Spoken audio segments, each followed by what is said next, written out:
Cricket chronicles with Chandresh में आप सबका स्वागत है एक बार फिर। और मैं सोच रहा था क्या बात करें आज।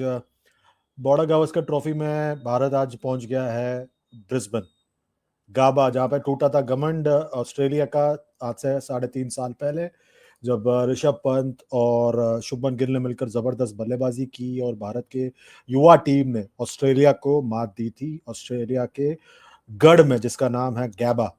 1988 के बाद पहली बार ऑस्ट्रेलिया जो है गैबा में टेस्ट मैच हारा था, और वो इंडिया की वजह से हारा था।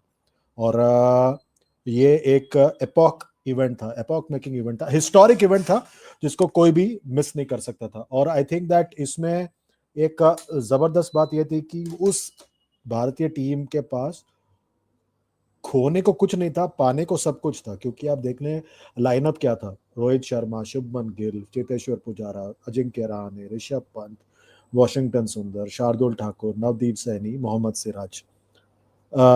और आप देख ले उस लाइनअप के पास मतलब ऐसा कुछ नहीं था जो वो खोने वाले थे, इसलिए वो फियरलेस क्रिकेट खेले। और आई थिंक दैट उन्होंने जिस तरह से ऑस्ट्रेलिया को चैलेंज किया ऑस्ट्रेलिया के ही मैदान पर और उनको गैबा में हराया, it was a fantastic moment for Indian cricket and world cricket. I think the problem 3.5 साल बाद यह है कि सडनली इस इंडियन टीम के पास वो फियरलेस एटीट्यूड नहीं है। और दूसरी बात जो है यहाँ पर उनको पाने को बहुत कुछ था, सॉरी माफ कीजिए, खोने को नहीं, पाने को बहुत कुछ था। यहाँ पर इनके पास खोने को बहुत कुछ है। और खोने को है कि वो जो एक लेगेसी बनाया था पिछले 10 साल से, वो एक साथ एक ही झटके में खो जाएगी अगर ये ब्रिस्बेन वाला टेस्ट मैच और उसके बाद जो 2 टेस्ट मैच है उसमें से कोई भी एक टेस्ट मैच आ रहे थे। तो यहाँ पर इस टीम के पास खोने को बहुत कुछ है। और यहाँ पर सबसे बड़ी बात है कि 3-4 ऐसे खिलाड़ी हैं जिनका वक्त समाप्त हो गया और वो अपने आखिरी दौर में टेस्ट क्रिकेट के करियर में। आई think that is the problem right now कि वो क्या करते हैं, किस तरह से इस चैलेंज से उभर कर आते हैं। And I think that is where India has to come up with some kind of a strong response, जो वो रेस्पॉन्ड कर सके। और उसमें मुझे लग रहा है एक खिलाड़ी का नाम जो मुझे लग रहा है कि बड़े जोर शोर से लेना चाहिए, वो है नीतीश कुमार रेड्डी। नीतीश कुमार रेड्डी का नाम मैंने आज से 1-2 साल पहले सुना था। तब एक इंटरव्यू में पढ़ रहा था उनका, और उसमें वो कह रहे थे कि वो तैयार है इंडिया के लिए खेलने के लिए एज एन ऑलराउंडर। तब मैंने कुछ लोगों से बात किया था, और इंडियन क्रिकेट में हाँ अक्सर ये ऐसा ही होता है, जब भी आप किसी खिलाड़ी की बात करेंगे वो पहला चीज ये करेंगे, नहीं यार इसमें कोई दम नहीं है, इसको छोड़ दें। मैंने ये चीज मैंने देखा है बहुत सारे खिलाड़ियों के मामले में। मैं किसी को उमेश यादव और वरुण आर्यन की बात कर रहा था, जब वो शुरुआत में आए थे तब मैंने कहा था उनके पास बहुत रफ्तार है, और मैंने काफी बातें सुनी उनके बारे में, तो सबने कहा था नहीं नहीं इसमें कोई दम नहीं है। शिवम दुबे के बारे में भी मैंने कहा था, मुझे लोगों ने कहा था नहीं नहीं उसकी फील्डिंग उसकी इशू है। और जब भी मैं किसी प्लेयर की बात करता हूँ, वैसे मैंने नीतीश कुमार रेड्डी की भी बात की, तब लोगों ने डिसमिस कर दिया था। आज ऐसा हो गया, नीतीश कुमार रेड्डी ने पहले 2 टेस्ट मैच में जिस तरह से बल्लेबाजी की है और गेंदबाजी भी की है, उन्होंने उन्होंने मीडियम पेस गेंदबाजी की है और ठीक ठाक गेंदबाजी की है, 1-2 विकेट निकाले हैं दोनों टेस्ट मैच मिलाकर। और उन्होंने अच्छा खासा इम्पैक्ट छोड़ा है अपनी प्रदर्शन के साथ। पहले टेस्ट मैच में एक इंपॉर्टेंट वक्त पर आकर उन्होंने मिचेल मार्श का विकेट निकाला। और आई थिंक दैट वो जो है उनमें वो काबिलियत है कि वो हार्दिक पांड्या को चैलेंज कर सके as India premier seam bowling all rounder. और हार्दिक पांड्या इस बात को अब समझ रहे हैं, क्योंकि नीतीश कुमार रेड्डी ऐसे हैं कि वो गेंदबाजी भी करते हैं। भले ही वो इस वक्त एक बैटिंग ऑलराउंडर के तौर पर है, पर फिर भी उनकी गेंदबाजी में भी उतना ही धार है कि वो नई गेंद के साथ भी कर सकते हैं, जैसे हार्दिक पांड्या करते हैं कभी कभी। एंड आई थिंक आप देखोगे कि आने वाले दिनों में जब नीतीश कुमार रेड्डी और हार्दिक पांड्या दोनों इंडिया के व्हाइट बॉल स्क्वाड्स में एक ही 11 में नजर आएंगे, भारत के डेप्थ में कितना असर होता है उन दोनों के प्रेजेंस की वजह से। और ये हार्दिक पांड्या के लिए एक सबसे सही वक्त पर आया एक कंपटीशन है, क्योंकि मुझे लगता है कि हार्दिक पांड्या को इस तरह के कंपटीशन की जरूरत थी। काफी वक्त तक ये हो रहा था कि इंडियन क्रिकेट ने अपने सारे जो एग्स हैं एक ही बास्केट में रखा था, वो था Hardik Pandya. But I think it is time that there is somebody to challenge Hardik Pandya. Nitish Kumar Reddy Hardik Pandya के लेवल पर नहीं है, वो बिल्कुल नहीं है।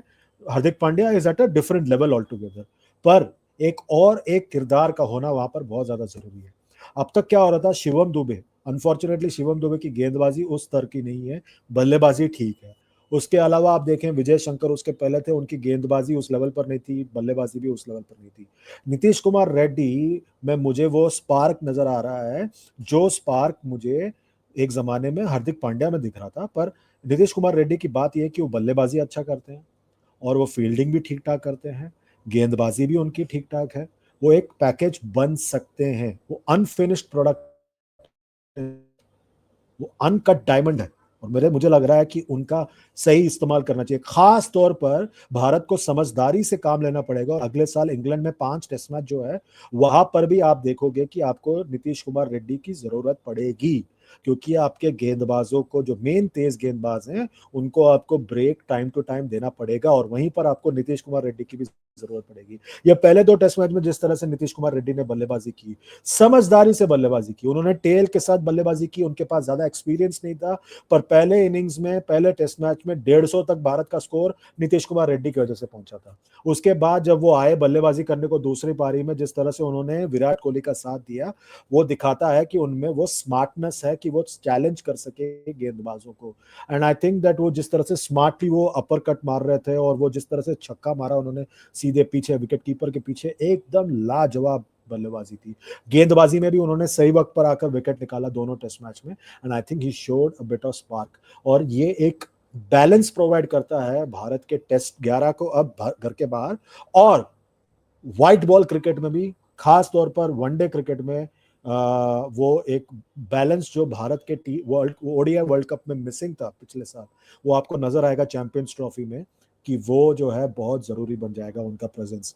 एंड आई थिंक ऐसे ही 1-2 और खिलाड़ी भी हैं जो ऑलराउंड खिलाड़ी हैं, जिन पर भारत को इन्वेस्ट करना पड़ेगा। वक्त हाथ चला है कि आपको इस तरह के खिलाड़ियों पर इन्वेस्ट करना पड़ेगा। आपने देखा आपके T20 टीम में जैसे ही ऐसे खिलाड़ी आए जहां पे बल्लेबाज जो गेंदबाजी करते हैं, बैलेंस कैसा बदल गया, आपका टीम का आउटलुक बदल गया है, आपकी टीम जो है और ज्यादा मजबूत लगने लगी है, and that is a big thing in my view.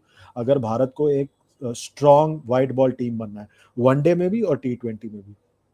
और वनडे में आपका एम होगा कि आप किसी तरह वो वर्ल्ड कप जीते, ओडीआई वर्ल्ड कप 2027 में, जो साउथ अफ्रीका, जिम्बाब्वे और कीनिया में होने वाला है। And I think that is very important, because वहां पे आपको एक सीम बॉलिंग ऑलराउंडर की जरूरत पड़ सकती है उस वक्त, और पता नहीं तब तक हार्दिक पांड्या होंगे नहीं होंगे, वो क्या फॉर्म में होंगे, क्या फिटनेस होगा, हमें किसी को कुछ नहीं पता इस वक्त। तो अभी से आपको 2-3 और खिलाड़ियों को ग्रूम करने शुरू करना पड़ेगा। तो मुझे लग रहा है Nitish Kumar Reddy has been a big big plus. अगर आप सोच रहे हैं कि आप नीतीश कुमार रेड्डी को गैबा के टेस्ट मैच से ड्रॉप कर दें, ये सबसे बड़ी बेवकूफी होगी मेरे हिसाब से, क्योंकि अगर पिच जैसे बता रहे कि हरी पिच है और आपको एक अतिरिक्त गेंदबाज की तेज गेंदबाज की जरूरत पड़ सकती है, तो नीतीश कुमार रेड्डी के पास वो गेंदबाजी है जहां पर वो बल्लेबाज को ऑनेस्ट रखेंगे, और वो गेंदबाजों को थोड़ा ब्रेक भी देंगे अपनी गेंदबाजी के साथ। तो आई think it is time that India look at Nitish Kumar Reddy with a long term view. ये तो होगी बात नीतीश कुमार रेड्डी और इंडिया की मेंस टीम की। अब मैं थोड़ा डाइग्रेस करना चाहता हूं और आपके जो विमेंस टीम है उसके बारे में बात करना चाहता हूं। बहुत ही खराब प्रदर्शन फिर एक बार। सवाल उठता है कब तक हरमनप्रीत कौर भारत की कप्तान रहेंगी। ना उनसे प्रदर्शन हो रहा है, ना टीम जीत रहा है। क्यों वो अभी भी कप्तान है, क्यों वो उनका कप्तानी छीना नहीं जा रहा है, अकाउंटेबिलिटी कहाँ है, विमेंस क्रिकेट कौन चला रहा है इंडिया में, why is there no director of women's cricket, why is there no women's cricket department BCCI में, एक अलग से विमेंस क्रिकेट डिपार्टमेंट क्यों नहीं है बीसीसीआई में जहां पे जवाब तलब हो सके, कौन सवाल पूछ रहा है उनसे, क्या सिर्फ बोर्ड के कुछ अधिकारी ही हैं, why can't we have a professional women's cricket director of women's cricket जो सवाल कर सके, जवाब तलब कर सके, who is the one point person for running women's cricket in India, क्यों नहीं है।